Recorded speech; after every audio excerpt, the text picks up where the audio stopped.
Sejarah berdirinya Benteng Van den Bosch.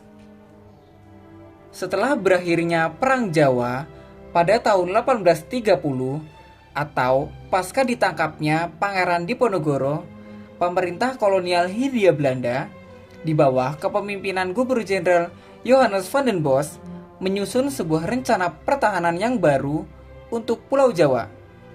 Rencana ini muncul sebagai tanggapan atas kondisi geografis Pulau Jawa yang sangat rentan terhadap serangan musuh.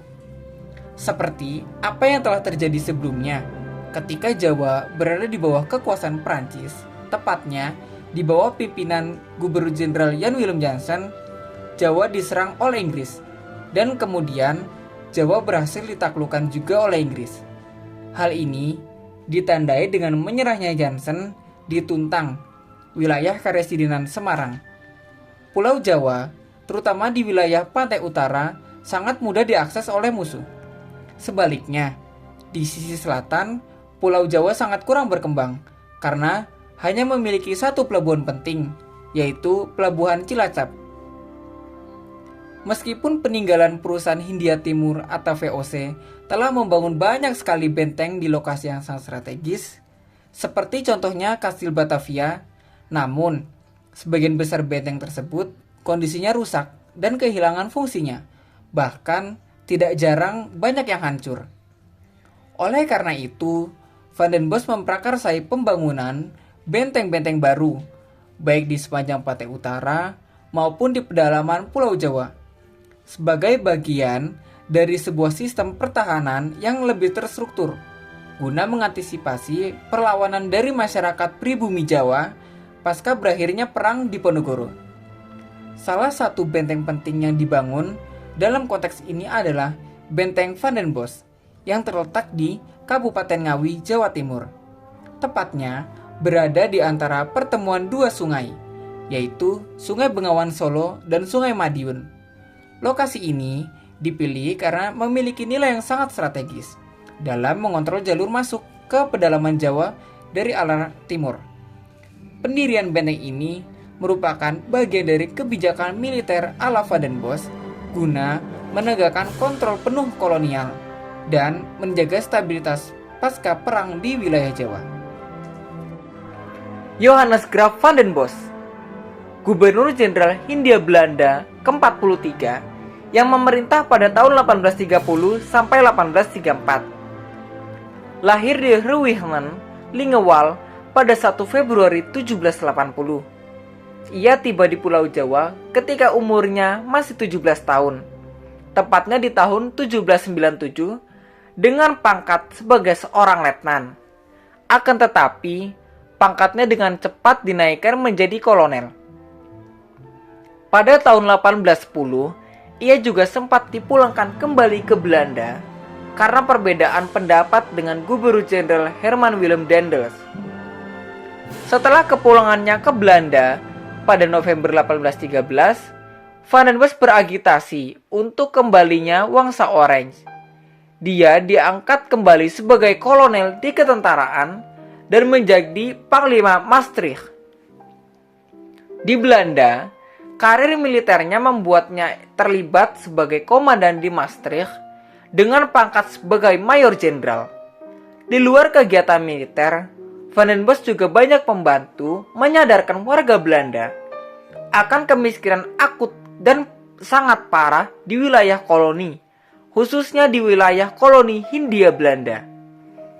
Pada tahun 1827, dia diangkat menjadi jenderal komisaris dan ditugaskan kembali ke Batavia atau kini disebut sebagai Jakarta.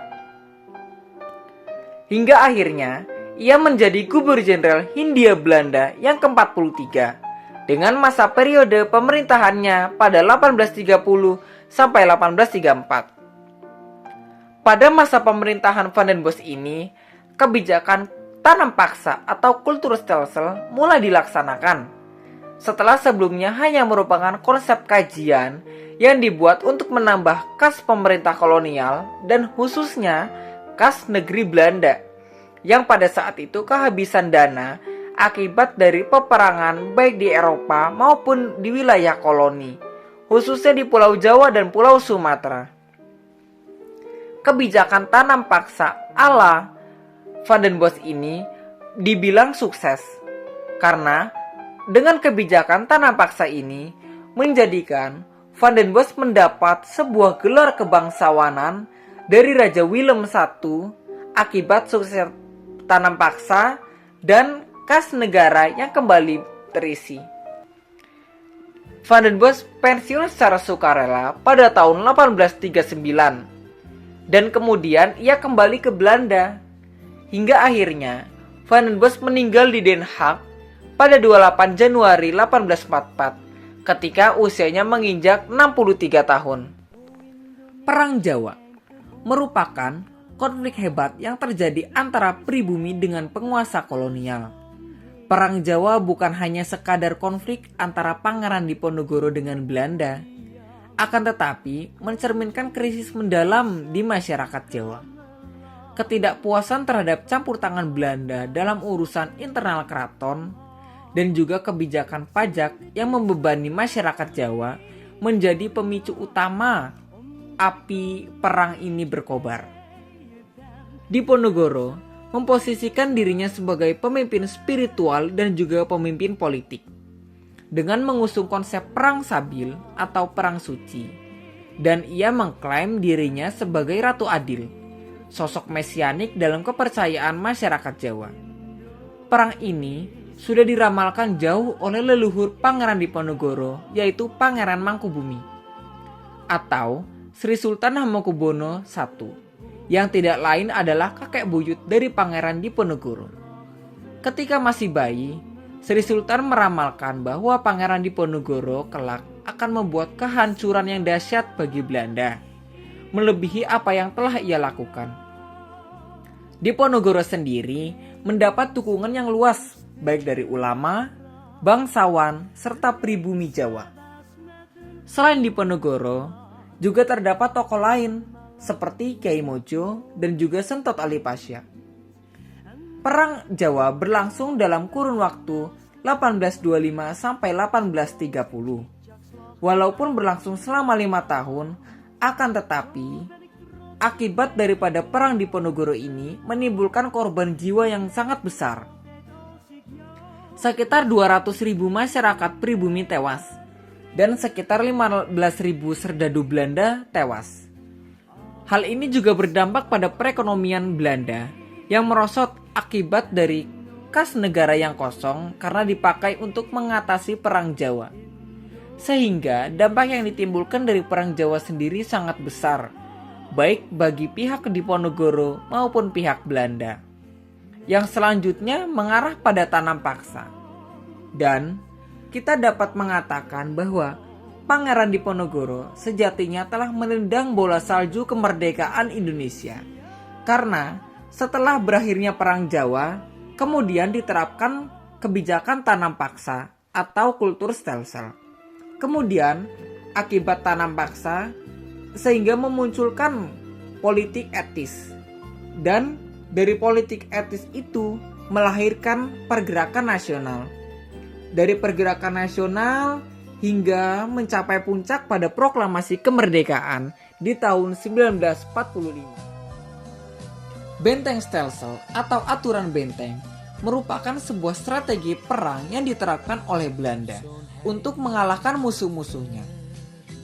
Siasat perang ini dicetuskan oleh Jenderal de Kock. Kemudian diterapkan pada Perang Diponegoro.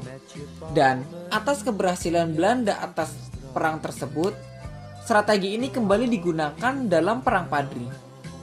Secara garis besar, strategi perang ini adalah pada setiap kawasan yang berhasil dikuasai oleh Belanda, dibangun sebuah benteng pertahanan atau kubu pertahanan. Kemudian, dari masing-masing kubu pertahanan tersebut, dibangun sebuah infrastruktur penghubung seperti jalan atau juga jembatan. Penggunaan strategi benteng stelsel pada satu sisi berhasil mempercepat berakhirnya peperangan yang banyak menghabiskan biaya. Dengan menjepit kedudukan musuh, sekaligus dapat mengendalikan wilayah yang berhasil dikuasai oleh Belanda. Namun, di sisi lain, taktik ini memberikan dampak pada pengerahan tenaga kerja paksa yang sangat banyak. terutama untuk membangun berbagai infrastruktur pendukung strategi tersebut. Pada awalnya, taktik perang ini kurang disukai oleh Gubernur Jenderal Hindia Belanda B.J. Caithness yang dianggap memerlukan biaya yang sangat besar. Namun, berkat berbagai tekanan untuk mempercepat penyelesaian perang di Hindia Belanda, strategi ini tetap dipertahankan. Denah Benteng Van den Bosch. Pada tahun 1825, Ngawi berhasil direbut dan diduduki oleh Belanda. Untuk mempertahankan kedudukan dan fungsi strategis Ngawi, serta menguasai jalur perdagangan, pemerintah Hindia Belanda membangun sebuah benteng hingga akhirnya selesai pada 1845 dan kemudian diberi nama Fort General Van den Bosch, merujuk pada seorang gubernur jenderal Hindia Belanda yang sangat sukses, yakni Johannes Van den Bosch, yang memerintah pada 1830 sampai 1834. Benteng Van den Bosch atau yang saat ini dikenal sebagai Benteng Pendem adalah sebuah benteng yang terletak di Kelurahan Pelem, Kecamatan Ngawi, Kabupaten Ngawi, Jawa Timur. Letaknya sangat strategis karena berada di antara pertemuan Sungai Madiun dan juga Sungai Bengawan Solo. Dengan luas tanah sekitar 15.879 hektar dan luas bangunan sekitar 165 meter x 80 meter, secara geografis Benteng Van den Bosch dapat dikatakan sangat istimewa karena merupakan berada di jalur perdagangan yang pada saat itu atau sekitar di tahun 1600-an. Setelah kemerdekaan, benteng ini digunakan oleh Tentara Nasional Indonesia Angkatan Darat dengan status kepemilikan yang dimiliki oleh Kementerian Pertahanan Republik Indonesia, dalam hal ini Yunarmed 12 Kostrad. Benteng Van den Bosch juga menjadi ikon pariwisata Kota Ngawi, Jawa Timur, serta sebagai parameter kebudayaan nasional sekaligus aset Yunarmed 12 Kostrad. Revitalisasi Benteng Pendem Ngawi mulai dikerjakan pada 10 Desember 2020 dengan melibatkan Balai Pelestari Cagar Budaya Provinsi Jawa Timur. Pekerjaannya dilaksanakan oleh Kementerian PUPR bekerja sama dengan PT Ninoya Karya Persero Tbk. Sasaran revitalisasi ini yakni 13 bangunan di dalam kompleks benteng serta penataan kawasan inti benteng. Program revitalisasi ini selesai dikerjakan pada Desember 2022. Saat ini, status Benteng Pendem Ngawi ditetapkan sebagai cagar budaya dan sudah didaftarkan oleh BPCB Jawa Timur dan telah diregistrasi secara nasional. Bangunan 6 atau kantor utama atau juga sebagai kediaman jenderal.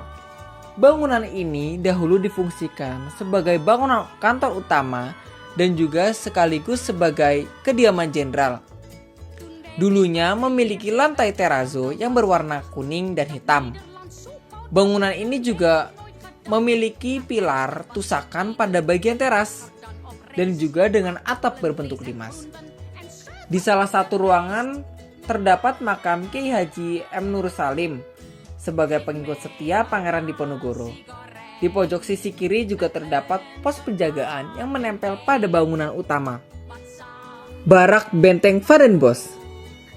Barak tentara ini berada di depan dan dulu digunakan sebagai barak serdadu yang berada di sekeliling halaman yang ada di tengah-tengah benteng dan merupakan bangunan bertingkat 3. Tingkat 1 dan 2 merupakan barak prajurit yang berfungsi sebagai tempat tinggal, sedangkan tingkat 3 merupakan sebuah bangunan terbuka tanpa atap.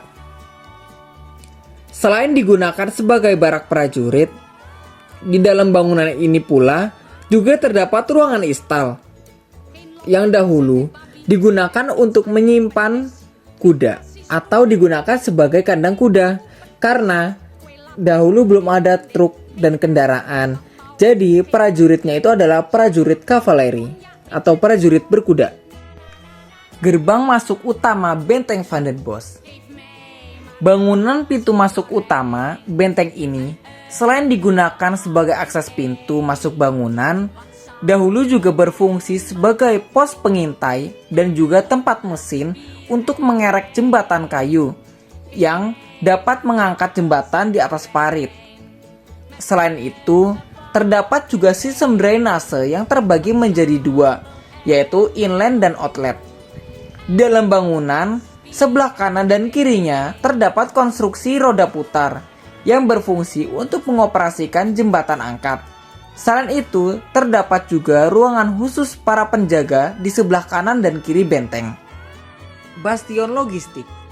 Bastion ini dahulu digunakan sebagai gudang logistik atau tempat penyimpanan bahan makanan untuk para serdadu Belanda. Terletak di sebelah utara benteng yang sangat dekat dengan bangunan dapur yang terdapat di depan barak perwira. Bangunan ini memiliki sebuah cerobong ventilasi yang berada tepat di atas atap bastion. Cerobong ventilasi berfungsi sebagai sirkulasi udara untuk menjaga suhu dan kelembapan bastion, agar bahan logistik yang disimpan di dalamnya tersimpan dengan baik dan tidak mudah rusak. Barak perwira. Bangunan ini terletak di sebelah paling selatan benteng. Ukurannya seperti kantor umum dengan 2 lantai dan diperkirakan merupakan bagian dari asrama atau barak untuk serdadu Belanda. Namun, beberapa bagian sudah runtuh, terutama bagian atap dan juga temboknya. Dikarenakan pernah dibom oleh Jepang ketika penyerbuannya ke Hindia Belanda pada saat Perang Dunia II. Bagian bangunan yang lainnya sebelum revitalisasi dulunya juga ditumbuhi oleh pohon beringin yang sangat besar yang akar-akarnya mencekram sebagian tembok bangunan ini. Pada bagian tengah bawah dari bangunan ini juga terdapat pintu gerbang yang menghadap ke arah timur atau menghadap ke Sungai Madiun, yang dulunya di lokasi ini terdapat sebidang tanah lapangan kecil untuk kegiatan mengumpulkan atau memberikan makanan kepada para pekerja rodi. Bastion penjara. Bastion adalah sebuah istilah dalam konteks arsitektur benteng yang merujuk kepada sudut-sudut atau poin pertahanan yang dahulunya digunakan sebagai pengawasan. Bastion berfungsi juga sebagai tempat penempatan senjata, penjabaan, atau tempat pengawasan untuk memantau aktivitas di sekitar benteng. Pada setiap tangga yang menuju ke lantai 2 bangunan, dulunya digunakan sebagai asrama atau barak tentara. Di bawah tangga tersebut dimanfaatkan juga sebagai penjara yang diperuntukkan bagi tahanan atau para pemberontak yang melawan pemerintah kolonial Hindia Belanda. Atau pada saat itu berarti tahanannya adalah masyarakat pribumi. Terdapat 3 buah ruangan penjara yang berada di setiap bawah tangga. Mulai dari yang berukuran besar, sedang, dan kecil yang sangat sempit, mengikuti bentuk atau tinggi dari tangga tersebut. Dahulunya, tahanan tersebut dimasukkan dalam kondisi ruangan yang berjubel, sehingga pengap dan sesak. Dikarenakan tidak manusiawi, maka tentunya sudah pasti banyak dari para tahanan yang meninggal saat berada di penjara. Dikarenakan rasa sakit, tidak diberi makan, dan harus berebut udara dengan tahanan lainnya. Mengingat lokasi penjaranya itu berada tepat di bawah tangga, sehingga sangat sempit. Kiai Muhammad Nur Salim merupakan pengikut setia Pangeran Diponegoro. Setelah jatuhnya Ngawi ke tangan Belanda, membuat Pangeran Diponegoro geram. Lantas, ia segera mengutus orang kepercayaannya, yaitu Kiai Muhammad Nur Salim, untuk ditugaskan ke Ngawi guna menentang segala bentuk penindasan Belanda. Mendapat titah dari Pangeran Diponegoro, membuat Kiai Muhammad Nur Salim segera mengatur strategi. Di antaranya dengan berdakwah menyebarkan agama Islam, sambil disusupi untuk mengobarkan semangat perlawanan atas penindasan yang dilakukan oleh Belanda. Cara pendekatannya ini kemudian mendapatkan simpati dari masyarakat Ngawi. Namun, pada saat melakukan perlawanan atas penindasan itu, Kiai Muhammad Nur Salim tertangkap oleh Belanda dan dibawa ke benteng Van den Bosch. Karena kesaktiannya, Kiai Muhammad Nur Salim tidak mempan dibunuh oleh Belanda dengan menggunakan berbagai senjata. Akhirnya, ia diikat dengan tali tambang kemudian dikubur hidup-hidup tidak jauh dari sel tempatnya di penjara yang berada di salah satu sudut benteng.